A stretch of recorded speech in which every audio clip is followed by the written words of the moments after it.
Hi, and welcome back to the channel. So last week we were up at Lake Tekapo, South Island of New Zealand there on our trip. This week we're heading up to Mount Cook. Now we spent a couple of days at Mount Cook and it was absolutely epic. It's a word that's used to describe New Zealand quite often, and from some of the shots we got there you can understand why. Okay, here we go. Well, good morning. So this morning we've taken a drive over to Mount Cook, South Island of New Zealand. We're here for 12 days. This is about day 5 into the visit.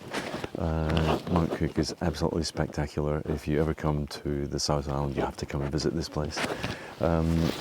Whilst we came primarily to sort of visit the glaciers and the glacial lakes, I've turned the camera around at the moment because the light is actually just hitting the end of the valley behind us.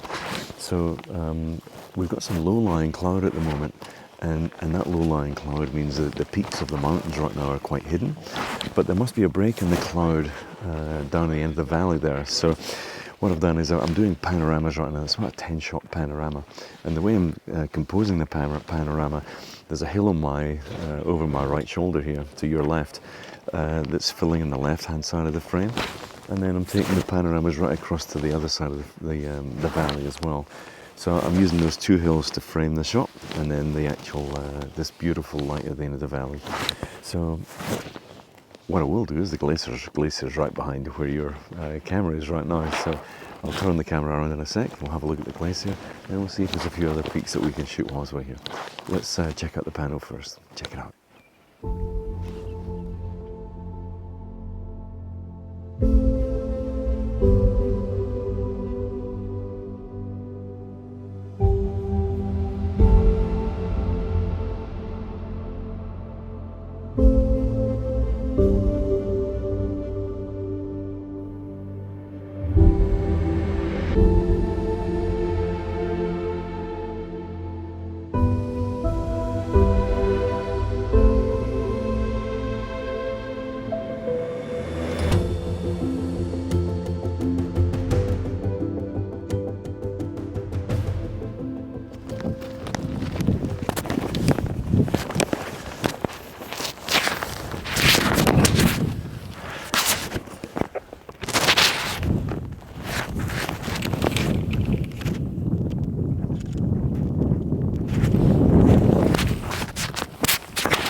This is just incredible.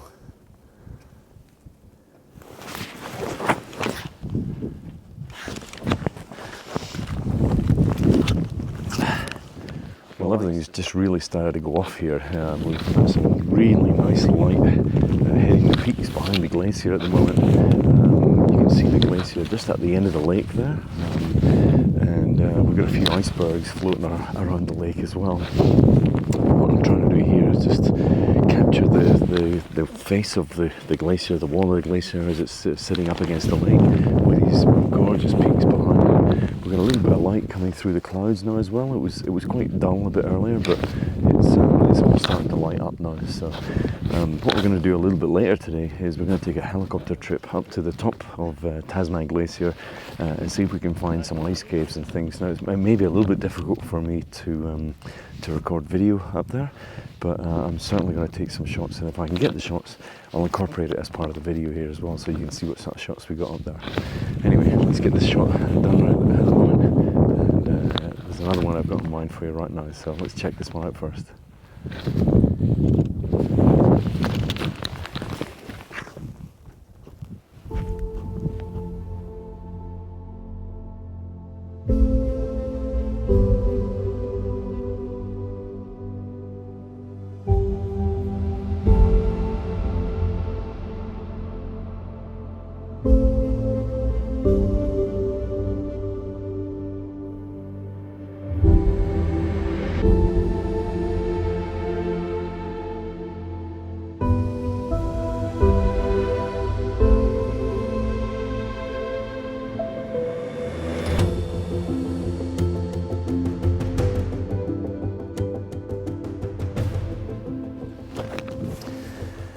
Right, so I'm now pointing towards the west, and just up at this top of this peak here, it's been going in and out of cloud.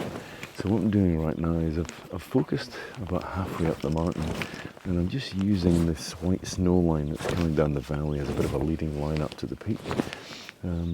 Clouds are coming in and out of the peak, so I'm trying to just catch that moment where we have a clear peak and maybe some cloud either side.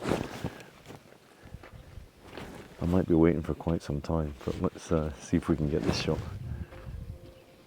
Well, I'm not going to make you wait, so let's check out the shot and see if it worked. Check it out.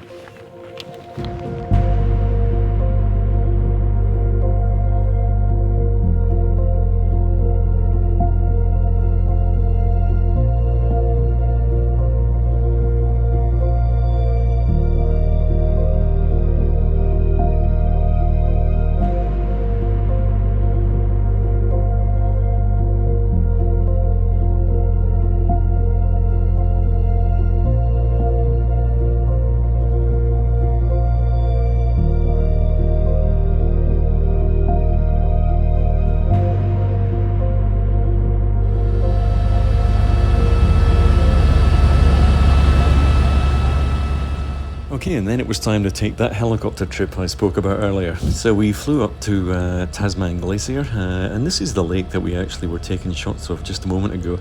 You can see the lookout just on the left-hand side out the window there.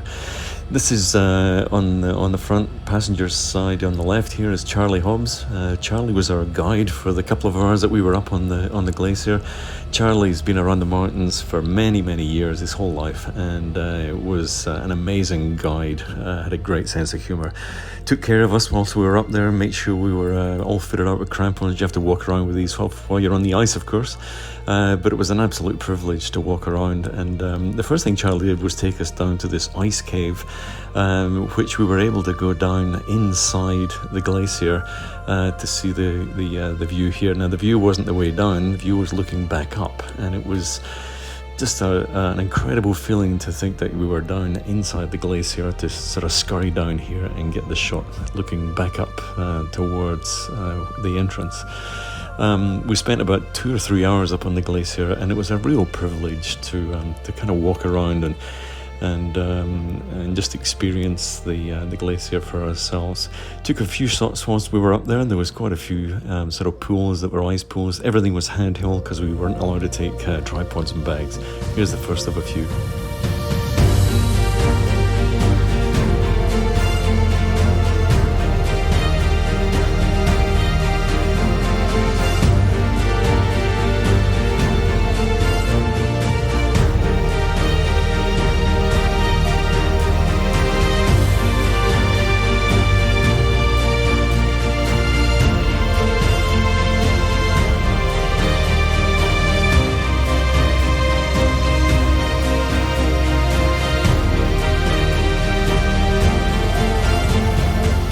Here's a view that would never get old. On the way down the hill, the pilot actually took us along one of the peaks where the glacier had come over the peak and flew really close to the actual snow formations. It was absolutely incredible. As I said, a view that would never get old. And then next morning, we were back. We went up to the Hooker Track. Now, the Hooker Track is widely known as one of the top 10 sort of walks in the world, and you can see why. It's extremely popular, but very well maintained. We got there super early. I think we got there about 7:30ish. The sun was already up, and we got absolutely beautiful weather whilst we were there. It's a very popular walk, so there's quite a few people there. There's probably about maybe 4 or 5 of these swing bridges that you cross on the way there, and they do swing a little bit when there's a few people walking across. So very safe, of course, but it's very highly used, and the walk up there takes probably a bit over an hour, depending on what pace you're going at. But as you can see, it's really well maintained, and the national parks people do a great job. There's Mount Cook in the distance, and then you arrive at the lake. Here we go. Well, hi, and welcome to Lake Hooker. Now, Lake Hooker is at the top of the Hooker Track, which is based in the sort of Mount Cook area in the South Island of New Zealand. Of course, we've just pretty much come to the end of the first 7 days of a trip that we've been traveling around in New Zealand here. If you haven't seen any of the videos, I'll put a link up here to maybe a little playlist of the New Zealand videos. I thoroughly recommend you go through and check out some of those videos. Anyway, so the hooker track, it takes maybe a bit over an hour to get up to the top of the hooker track, and then you're presented with this incredible lake with floating icebergs sitting in the lake, of course.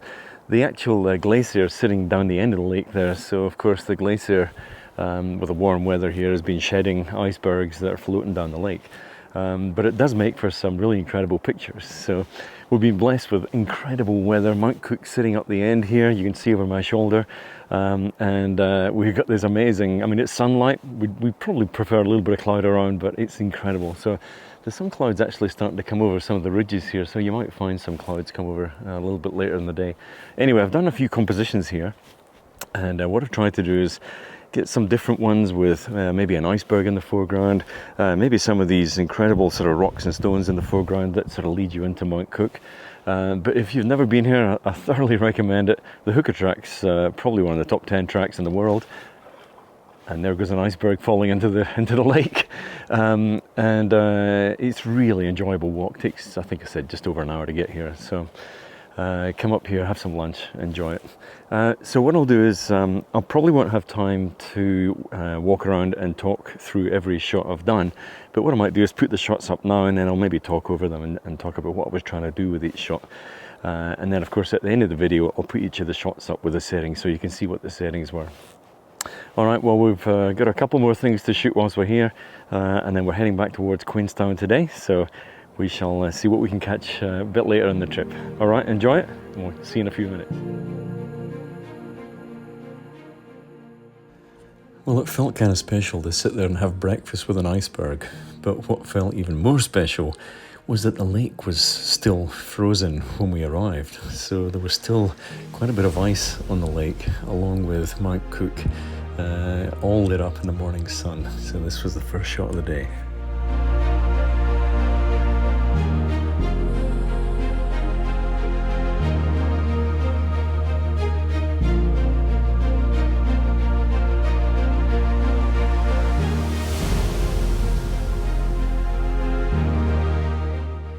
So of course, as the sun got higher in the sky, it had the effect of melting the ice on the surface of the lake. So I set this one up with a small iceberg in the foreground, with some really nice reflections of Mount Cook in the distance, which was all lit up by the morning sun.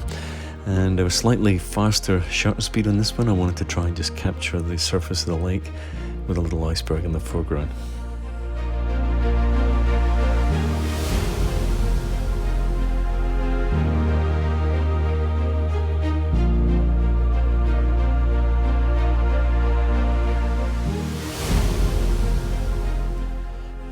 Now, of course, you find everything is moving on the lake because these icebergs are floating down the lake, and these three kind of lined up and were just asking to be photographed. So this was about a 5-second exposure just to keep the lake nice and calm on the surface. A little bit of cloud build-up started happening behind Mount Cook, so I filled up the sky a little bit, and I just thought it made for a nice shot.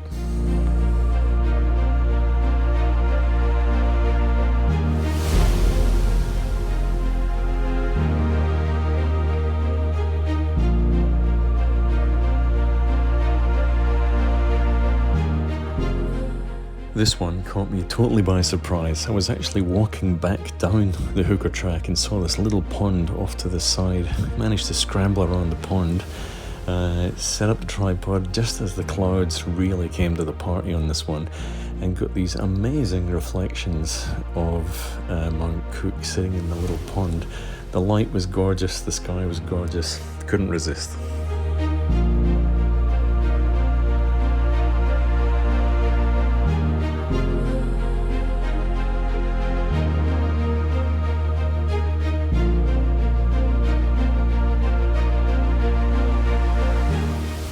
So of course the hooker track is accompanied by the river all the way down. The river runs between Hooker Lake and Muller Lake down at the bottom there. So I was able to stop and just get a little bit longer exposure here, just capturing the river, some rocks in the foreground, and then of course Mount Cook standing in the background.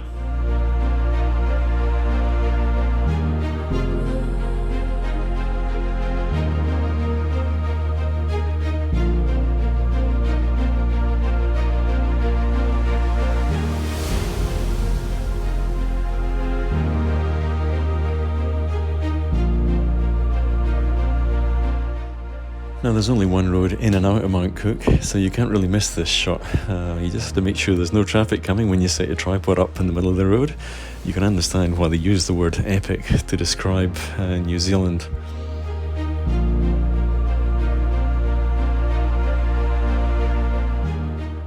Of course, another shot here on the road on the way in or out of Mount Cook, just showing a bit of a winding road as a leading line into the shot itself. All right, well, we're done for this week. New Zealand delivered once again. What an epic place. If you like the shots, don't forget to give it a thumbs up, subscribe to the channel and do all that stuff. What I'm going to do now is put all the shots up very quickly. If you need to pause the video, you can pause it to see the shots, but all the settings will be up there. And we'll see you in the next video. Okay, cheers.